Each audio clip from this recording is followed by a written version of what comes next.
Hey everyone, my name's Chris and welcome to Stat Bites, my new channel. I'm an analyst with a background in psychology and population research, and today we're having a chinwag about woke Disney and how their movies keep flopping. Let's start with Disney. There's a huge civil war raging with Disney. We're trying to work out what is going wrong. Disney are the DEI department. People want to go see diverse films, but No, they also they want to see things. We used to joke about they're just checking boxes when they're literally checking boxes. And they've stopped thinking about storytelling because they actually look down on the audience. The woke brigade that's within their building. They've got nowhere to go at this point. They're just there for identity politics. This series is about helping people to think like a scientist and make sense of the issues that challenge us today.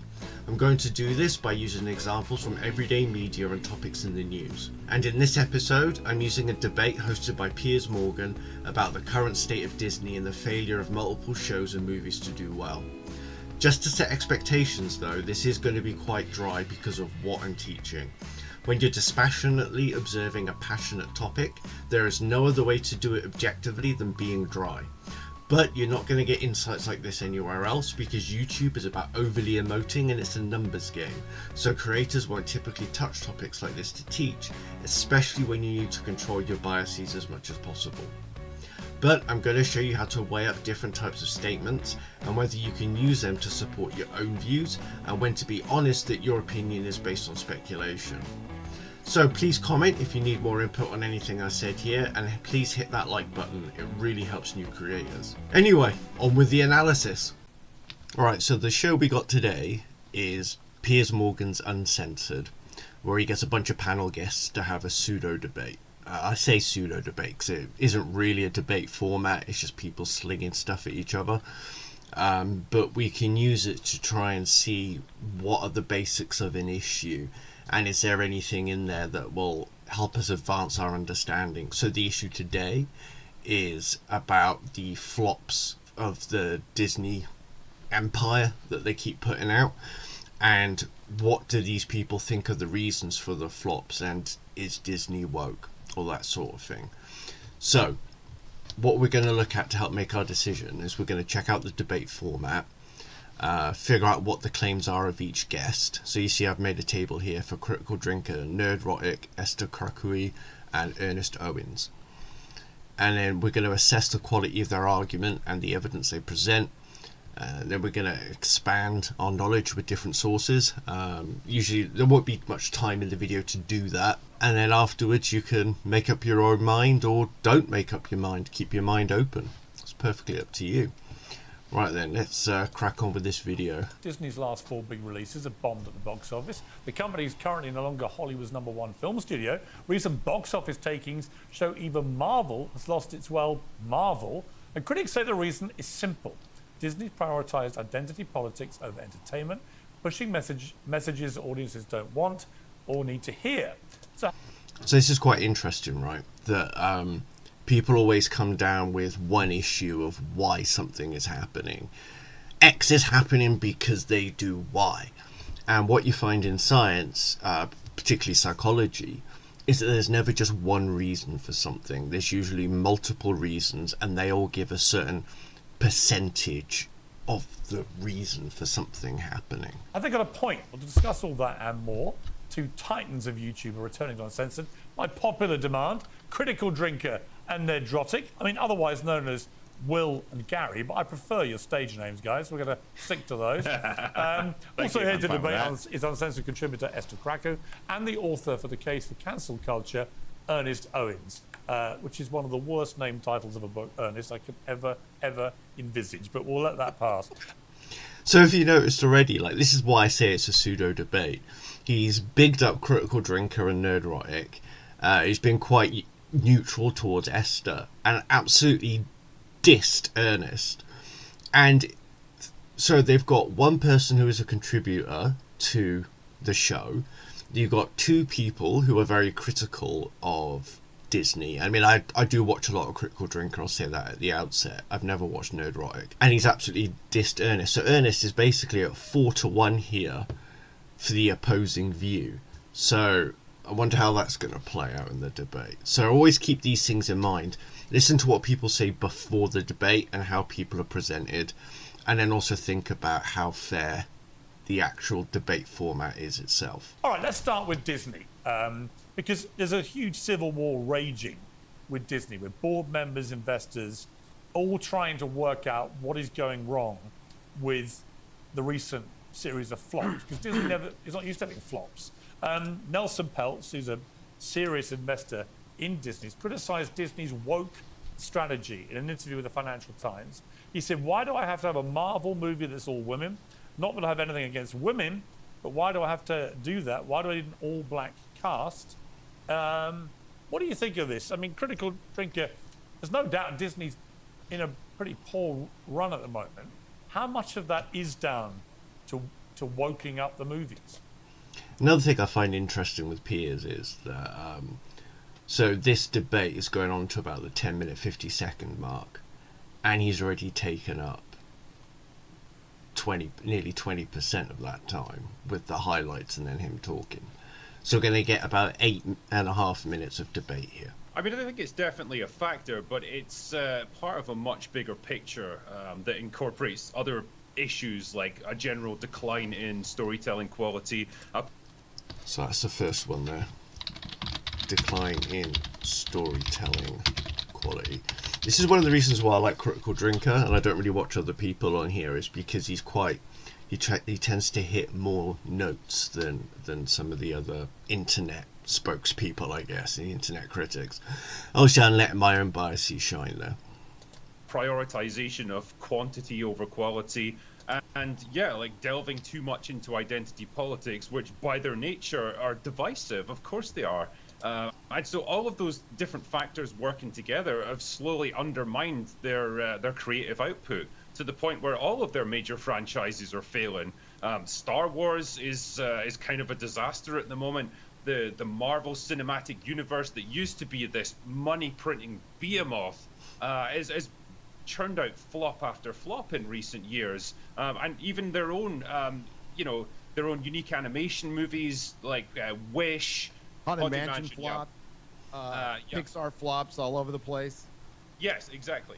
All of those different aspects of their creative output have flopped, and they've got nowhere to go at this point.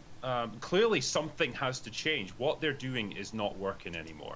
So they're resistant to recognizing the situation they're in and making a change. Yeah, I mean, Nerdrotic, She-Hulk, Attorney at Law, a comic book tale featuring a strong female lead. The Marvels, a comic book movie featuring a diverse cast of strong female leads.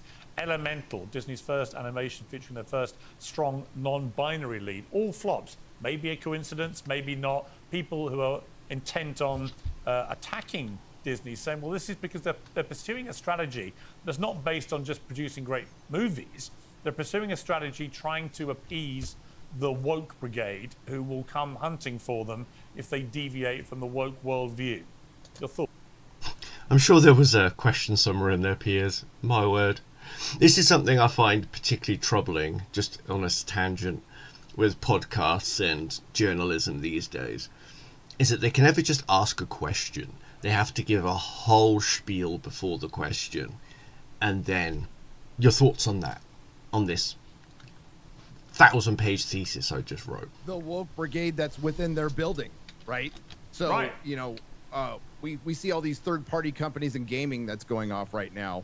But like Disney is that third-party company. They are the DEI department. Lucasfilm is the DEI department, and now Marvel is too. And it was really easy for comic book fans to figure this out. So Nerdrotic is arguing that the entire company is woke or DEI, and that they don't need a DEI department, and then so that's actually bringing the industry, the company of Disney, down. Because we read the comic books. She-Hulk, for example, was a great comic book. It was reverent. It broke the fourth wall. That the famous run is by John Byrne, and I love the comic book. She-Hulk was a member of the Fantastic Four. This is one of my favorite female Marvel characters, and they destroyed her because they don't know what they're doing. So what he's arguing here is that comic readers were harder to hide the DEI stuff from, because they were so heavily invested in all the different storylines, and there's all this backstory that they had access to, and they tended to be very involved in reading it and very committed to it. it meant then that when people were messing with the source material when it came to producing superhero movies, he feels that it was very easy for them to spot, and so that's why Marvel was the first to fall. And then the evidence he gives towards that is basically his anecdotal experience. There is a place for anecdotal evidence in science. It's actually quite low down on the chain of the quality of the evidence, but it does have a place there, and we do use it. So his experience he's able to draw from is that he liked all of these diverse, different superheroes who he felt then were ruined. Doesn't explain in what way, but he says they were ruined when they produced them. Clip in one of my videos of all of the writers for most of the Disney Plus, stating that they didn't know anything about the comics and they didn't read the comics, and that's part of the reason, because they're just there for identity politics. It's simple. So he's saying that the employees, they didn't read or understand the source material, which meant they couldn't engage and make proper stories because politics was at their forefront. We used to joke about they're just checking boxes when they're literally checking boxes now, Right. which kills creativity. Ernest, you'd be sitting there grimacing. I mean, it's clearly demonstrably not working, this strategy, and I've just looking from the outside, look at it and think, yeah, they have been too concerned about identity politics, too concerned about appeasing their very woke workforce, and they should have just stuck to doing what Disney does best: make great family films and make a ton of cash. Away, Piers. Let the man speak. So there's a lot of misinformation, and I think the issue is that no one here is actually really reading the real strategy. Okay, so I find this interesting, the way he starts delivering his argument. He's just immediately on the attack. He's immediately trying to discredit them by saying they're giving in to misinformation, and he's given like a general they, when clearly he means the people he's currently speaking to, but rather than addressing them specifically, he kind of deflects it a little bit and just makes it like a general amorphous they, as if they're not part of the conversation. And of course that doesn't say anything about the quality of his argument yet. He's yet to deliver that to us. I just thought it was an interesting thing. Just from the outset, he's just immediately just wham, attack. Problem is several things. There's a missing implication. There has been arguably films that were super successful. Black Panther had a predominantly black cast, not all black cast, and made $1.3 billion at the box office and had a really successful sequel. The reality is that when you start saying woke or DEI... So he's providing a source of evidence here saying that Black Panther 1 and 2 were both successful. It should be noted he hasn't given us any figures. We don't know how successful, and likewise, before up until now, we haven't been given any figures to show that anything has been a flop. We're just taking it as read, okay, these people think that this is a flop and these people think this was successful. So I guess he's trying to argue that Black Panther was a woke film. I don't know. You know, there's another implication there where you're implying in many ways that what is the opposite of lack of diversity in those films? It's feeding to an all-white cast or majority white cast and a lack of diversity. I don't think that that's what Disney's trying to do, and I don't think that's what Hollywood should do, because it doesn't reflect the society we live in. So he's just saying here that Disney isn't giving into a woke agenda, and it doesn't think that's what Hollywood and Disney should do, and he doesn't think it's what they are doing. But he hasn't explained what that means yet. However, what's missing in this conversation is that the reason why a lot of these films are not doing as well is because many of them are spin-offs, sequels, or there's just overall fatigue in the market where people want original stories. Okay, yeah, so he's saying the reason why the so-called woke brands aren't working is, obviously he disagrees with them being called woke, but they're not working because they're spin-offs and sequels, and people have fatigue of that genre at the moment. I feel like there is some element of truth to that, which is why I'm saying that people think it's one thing or another, and it might be everything contributes, right? So I do think that rather than try to make this a culture war, which really it isn't, it's more of a change in taste from the audiences to what they want. Let's keep it 100. Pixar has not really made too many original films that have really been able to be fully marketed. And there's been an oversaturation of them. There's an oversaturation of Marvel. But if you look at other films elsewhere, there has seemed to be a trend of liking diversity, TV shows, streaming platforms. And so it seems to be a little bit intellectually dishonest to frame it in this way. I think there's another way to look at it. I'll come to Esther in one second. I mean, I would just say, my favourite movie the last few years was Top Gun Maverick, because it just did what it said on the tin, right? The guys behaved like guys, the women behaved like women, bad guys got slotted, and the good guys were heroes. I mean, that used to be how movies got made in Hollywood. They celebrated the basics in life. Now they're too busy worrying about what the basics in life actually are. And you can see why we're not really tackling Piers in this one, because none of that meant anything for the actual debate. All right, let's hear from Esther, who's the last participant we haven't heard from yet. The argument that they've not been making enough independent films and that's why they've been flopping. Well, the independent films that they have made have also flopped because they've not been focusing on storytelling. They're always thinking, how can I have a transgender Muslim black woman in there? And they... Okay, so Esther's arguing then, just countering what Ernest was saying, that they are making independent movies as well, and it's not just spin-offs and sequels. But again, no one's produced any figures yet. And again, it's already been mentioned that the focus is on ideology first, like, okay, I've got this type of character, what situation can I get them into? Rather than the other way around, how stories develop, which is writers tend to figure out their character as they're writing them, and how would this person, as I've written them so far, respond to this story or this situation. Of course, every writer has their own ways of writing these stories, but in Esther's opinion, the focus seems to be that, right, okay, I've got diverse person A, now how can I get them to interact with diverse people B, C, and D, and then how can I get the most out of them in the story? And then that's the argument. That's why, there's a lack of interesting storylines, say, in Star Wars, is because they're not following the lore and what's interesting in terms of the story they want to tell within the lore of Star Wars. Stop thinking about storytelling because they actually look down on the audience that they're targeting. I also think there's another dynamic here, which is actually the media. So the media works against them. So if you actually just wanted to tell a story and the entire cast of that film was white, even before you watch the movie, all the promo will just be saturated by these sort of pink news articles saying, oh, it's sexist, it's homophobic, it's transgender. So even before the film comes out, you have media working against you. Okay, so Esther's arguing here that the media works against the white-dominated movies and harasses them with the ists and the phobes and those kind of comments. But I don't understand how that's related to woke Disney flopping.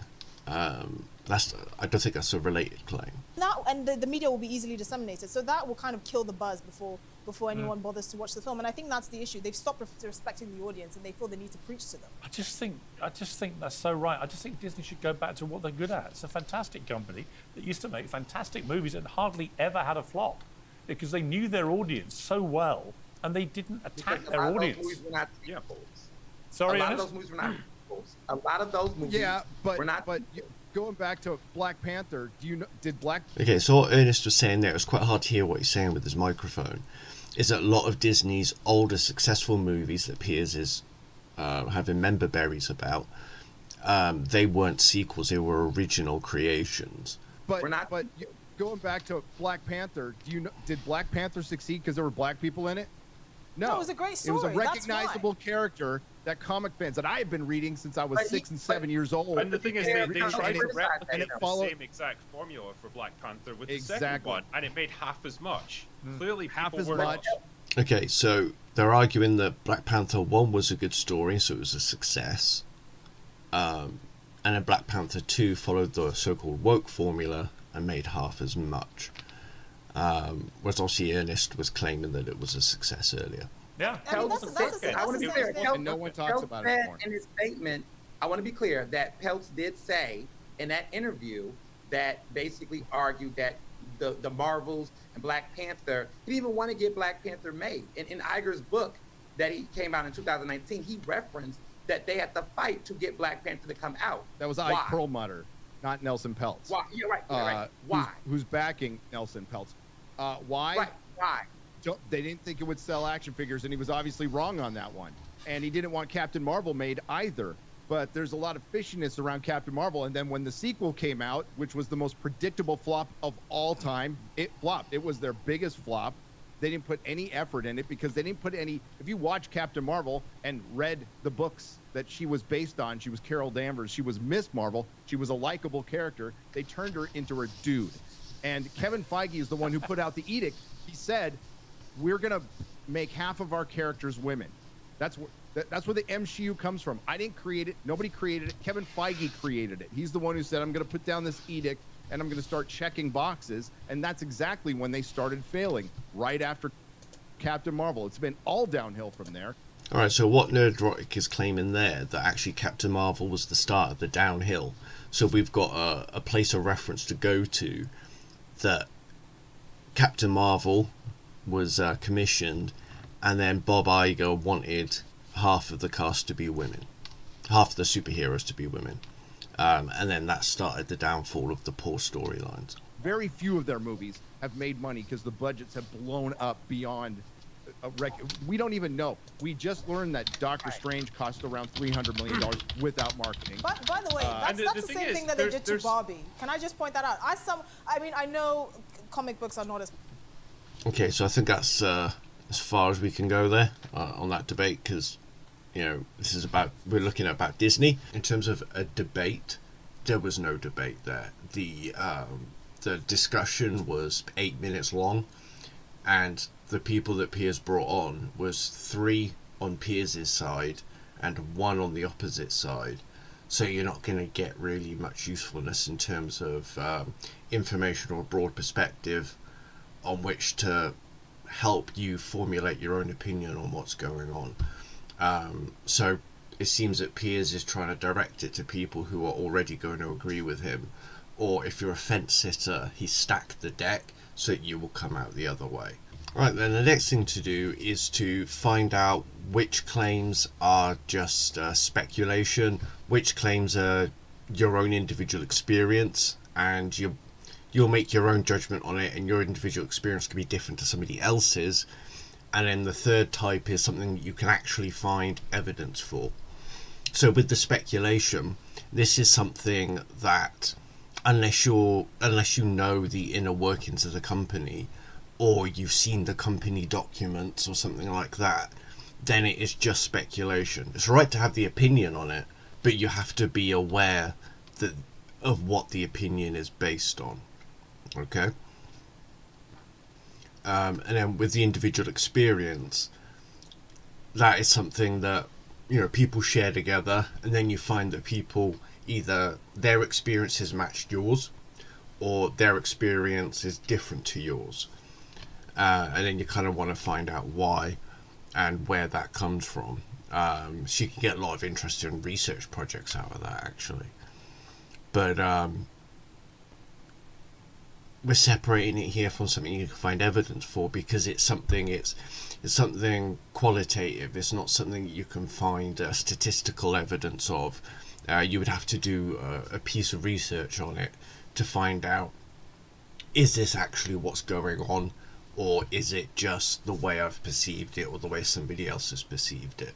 So it's not something that you're going to be able to just look up on the internet and find out. It's just that people just experienced it that way. And like I say, when it comes to looking for evidence, that is something that you'll be able to prove or disprove based on sources that are out there. Okay, so I would argue that a decline in storytelling is mainly based on your own experience,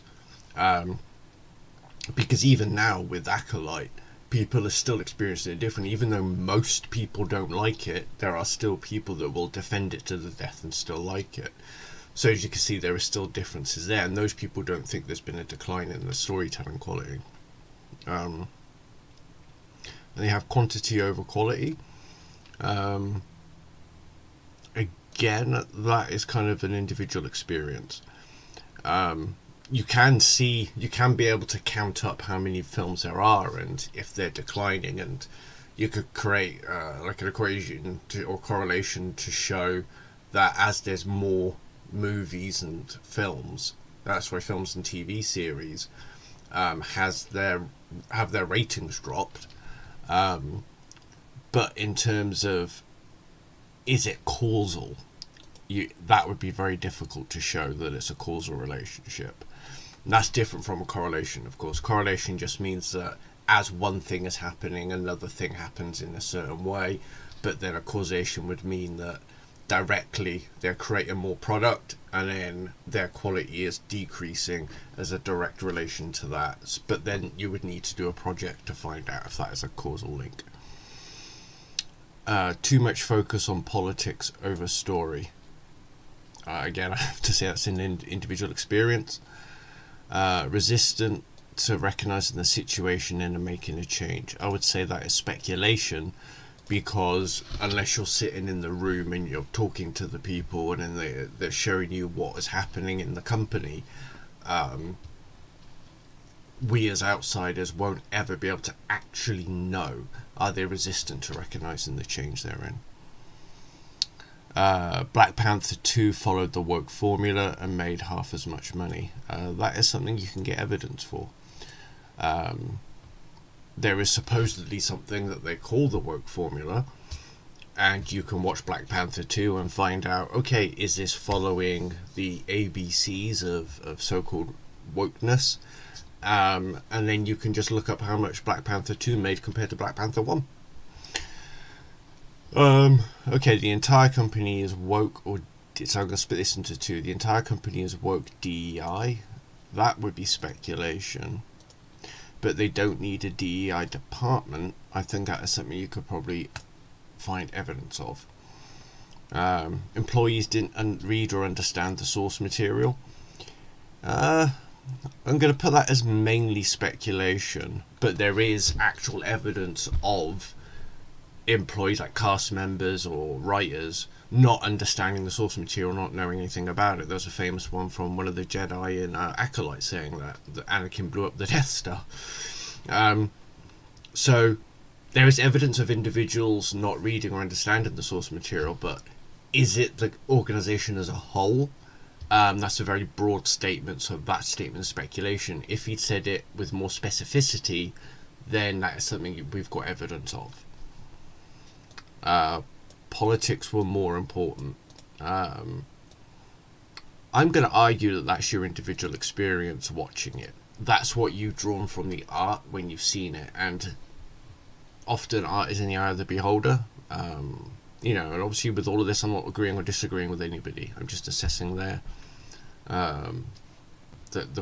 what they're saying. Comic book readers were harder to hide the agenda from.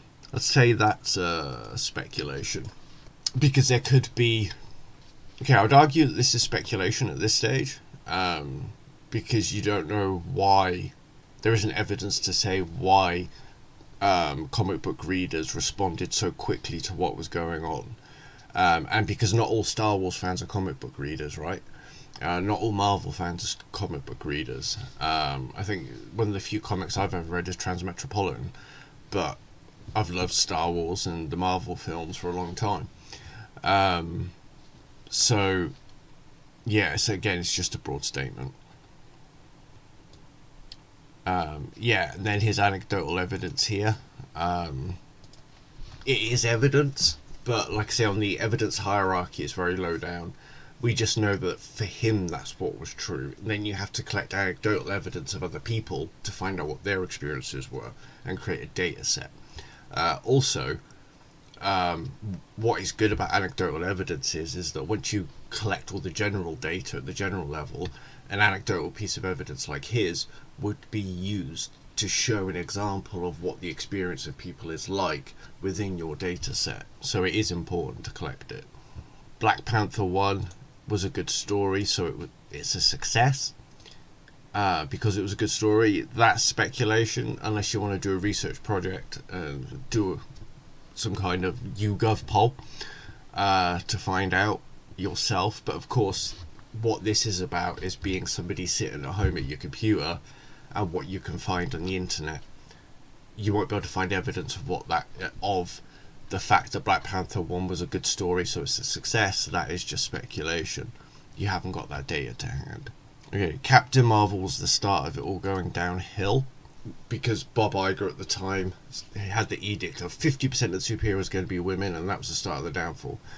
that you can find evidence for. You could go on the internet and Google the how well the movies did across the timeline, and then find out, okay, what were their budgets, what did they take home, what their profits were. And like he said, giant budgets there. That's you can find evidence of that.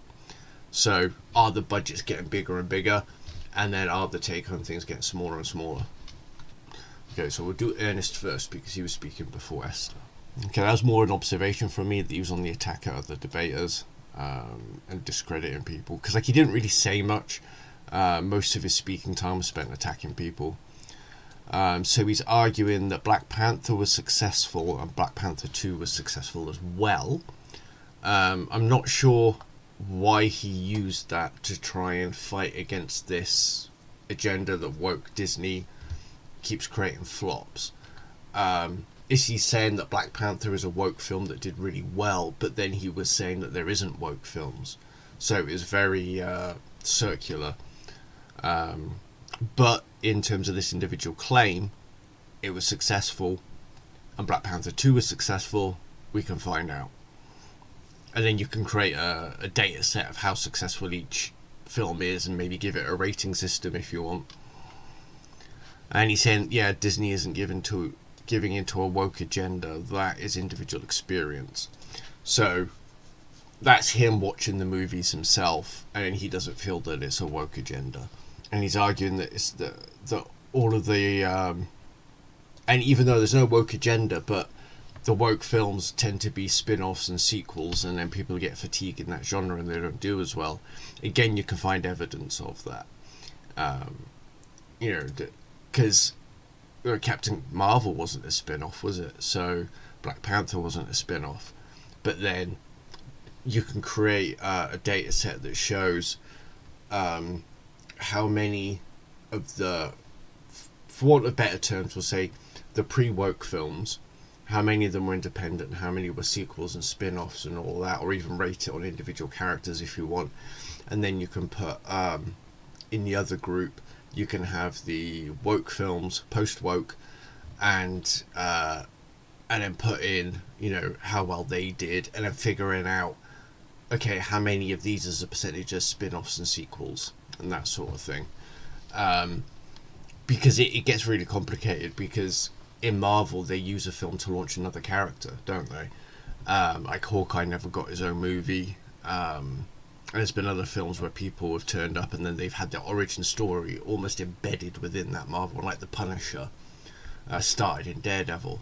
So it'd be a really complicated data set. It'd be so interesting to see that all charted out.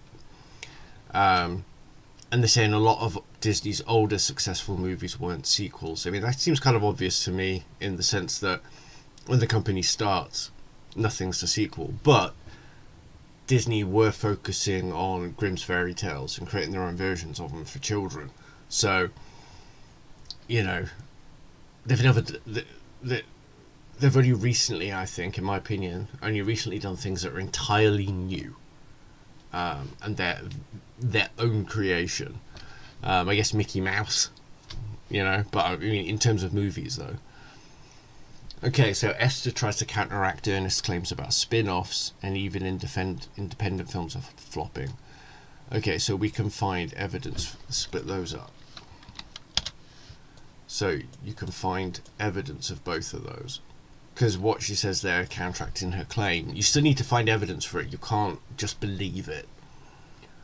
Focusing on ideology first and story second, again, that's individual experience. Esther was talking about how the news networks work against white-dominated movies. She mentioned, I think, Pink News. Well, of course, Pink News is going to be against that. That's the focus of their media. Kind of like how Piers Morgan is the other side doing this sort of stuff. Pink News does it the other way. So I wouldn't say that's surprising. But how many people know of Pink News? How many people actually engage with it? That's the other question.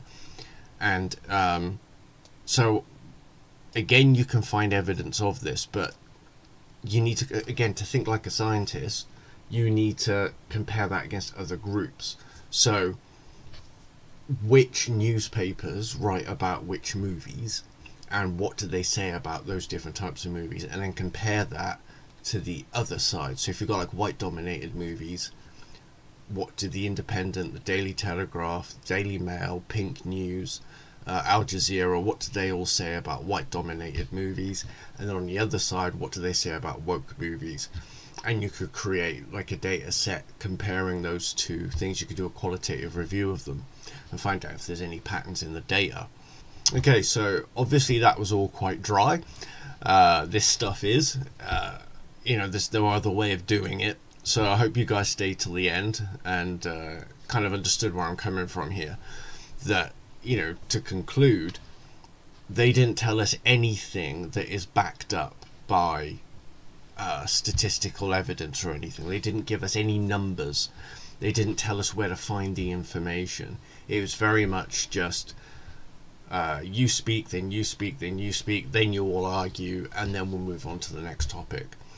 These kind of news channels and setups, they don't add anything to the discussion. They just get people arguing at each other, making each other miserable, and making the rest of us miserable for watching it. So I would say don't take anything to heart that these people say when it happens. Don't use it to shape your ideas about something or your personal views. And when doing your own research, this is what it's supposed to mean. You hear what people say. You don't have to do it formally in a spreadsheet like I've done, but you just got to think, okay, have they told me where I can find this, or is this just their opinion? Is this just are they just speculating? Is this based on their individual experience and no one else's? Where can I find evidence of that? And then just keep your eye out for it, and just kind of don't fall for the agenda of people like Piers Morgan who just want to divide people. It's okay to have your own opinions about something, and for other people to have their opinions about something, and just don't argue and go for each other like these people do. It's really unfair. But yeah, I think check out Critical Drinker though. His content is pretty good, and he's usually quite balanced in his reviews as well. And a lot of the stuff you're seeing on the internet at the moment about him, he's not a voice for conservative people. I'm not conservative. There's nothing conservative in what he's saying. He's actually really bloody liberal. But anyway, I digress. Thanks for watching.